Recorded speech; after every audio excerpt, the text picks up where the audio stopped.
Assalamualaikum warahmatullahi wabarakatuh. Perkenalkan, nama saya Asti Melani Putri dengan NIM 241401026. Di sini saya akan menyampaikan materi tafsir Tarbawi dengan Al-Quran Surah An-Nahl ayat 125 sampai ayat 128.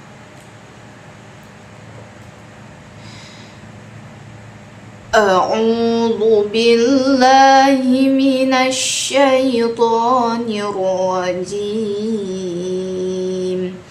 Bismillahirrahmanirrahim.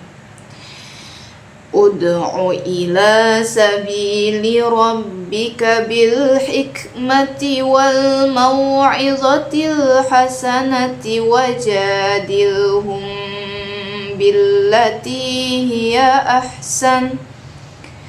Inna rabbaka huwa a'lamu biman dhalla an sabilihi wa huwa a'lamu bil muhtadin.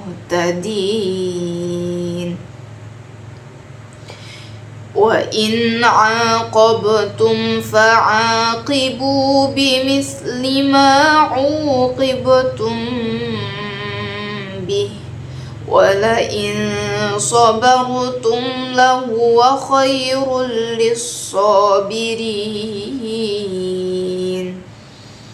Wasbir wa ma sabaruka illa billahi wa la tahzan alaihim wa la taku fi dayqin mimma yamkurun. Innallaha ma'al ladina taqaw wal ladina hum muhsinun. Shadaqallahul azim. Terjemahan surah An-Nahl ayat 125 sampai ayat 128. Serulah manusia kepada jalan Tuhanmu dengan hikmah dan pengajaran yang baik, dan berdebatlah dengan mereka dengan cara yang baik. Sesungguhnya Tuhanmu, dialah yang lebih mengetahui siapa yang sesat dari jalannya, dan dialah yang lebih mengetahui siapa yang mendapat petunjuk. Dan jika kamu membalas, maka balaslah dengan balasan yang sama dengan siksaan yang ditimpakan kepadamu. Tetapi jika kamu bersabar, sesungguhnya itulah yang lebih baik bagi orang yang sabar.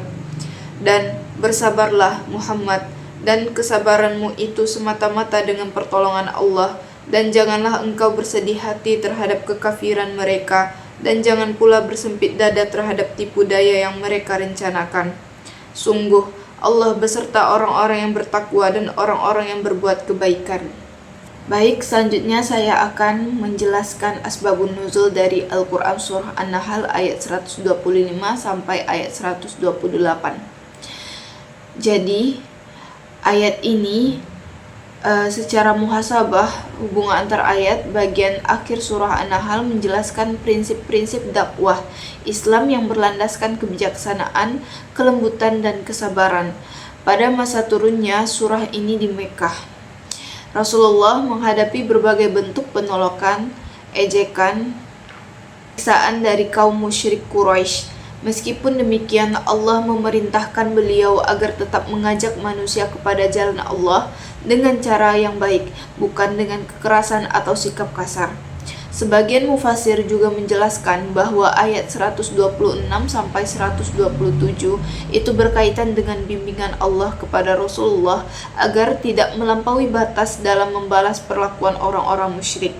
Jika membalas, balasan harus timpal, tetapi memaafkan dan bersabar jauh lebih utama. Prinsip ini menjadi dasar penting dalam ajaran Islam mengenai keadilan dan pengendalian diri. Dengan demikian, ayat 125 sampai ayat 128 bukan hanya menjadi pedoman dakwah Rasulullah, tetapi juga menjadi pedoman bagi para pendidik, guru, dai, dan setiap muslim dalam menyampaikan kebenaran dengan cara yang santun, bijaksana, dan penuh kasih. Selanjutnya yaitu tafsir Al-Quran Surah An-Nahl ayat 125 sampai ayat 128. Menurut tafsir Ibnu Katsir, ayat 125 itu merupakan perintah Allah kepada Rasulullah agar mengajak manusia menuju agama Islam dengan 3 metode utama, yaitu dengan hikmah, mau'izah hasanah, dan mujadalah billatihi ahsan. Yang dimaksud dengan hikmah ialah menyampaikan dakwah dengan ilmu yang benar, argumentasi yang kuat, serta menempatkan sesuatu pada tempatnya. Seorang pendidik atau dai harus memahami kondisi orang yang dihadapinya sehingga menyampaikan ilmu itu menjadi tepat sasaran. Selanjutnya yaitu mau'izah hasanah, yang berarti memberikan nasihat yang baik, lembut, menyentuh hati, serta disertai kasih sayang. Nasihat yang baik akan lebih mudah diterima daripada perkataan yang kasar atau menyakiti perasaan orang lain. Adapun mujadalah billatihi ahsan berarti berdialog atau berdiskusi dengan cara yang paling baik.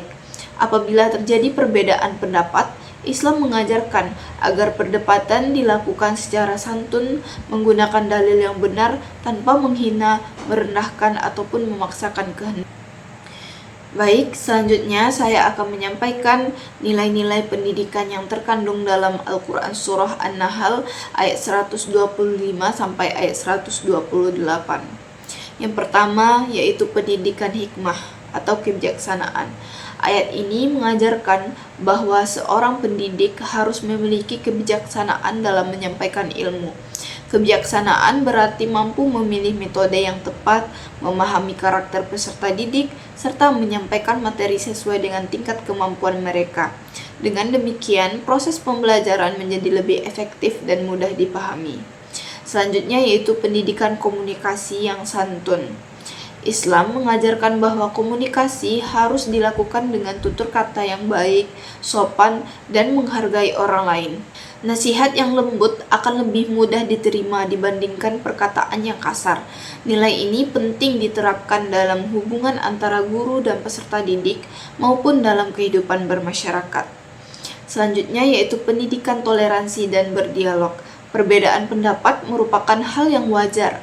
Ayat ini mengajarkan bahwa diskusi dan dialog harus dilakukan dengan adab yang baik, menggunakan argumentasi yang benar, serta menghormati pendapat orang lain. Sikap saling menghargai akan menciptakan suasana belajar yang kondusif. Selanjutnya yaitu pendidikan kesabaran. Kesabaran itu merupakan salah satu karakter utama yang harus dimiliki seorang pendidik maupun peserta didik. Dalam proses pembelajaran, tentu akan ditemukan berbagai tantangan dan kesulitan. Ayat ini mengajarkan bahwa kesabaran akan mendatangkan pertolongan Allah serta menghasilkan kebaikan yang lebih besar. Selanjutnya yaitu pendidikan keadilan. Ayat 126 mengajarkan prinsip keadilan, yaitu tidak membalas keburukan secara berlebihan. Nilai ini mendidik manusia agar mampu mengendalikan emosi, bersikap objektif, dan menjunjung tinggi keadilan dalam kehidupan sehari-hari. Allah menjanjikan pertolongan dan bimbingan kepada orang-orang yang bertakwa. Oleh karena itu, tujuan utama pendidikan Islam bukan hanya menghasilkan peserta didik yang cerdas, tetapi juga pribadi yang memiliki ketakwaan kepada Allah dalam setiap aspek kehidupan. Mungkin hanya sekian yang dapat saya sampaikan. Apabila terdapat kesalahan, saya mohon maaf. Saya mohon maaf. Assalamualaikum warahmatullahi wabarakatuh.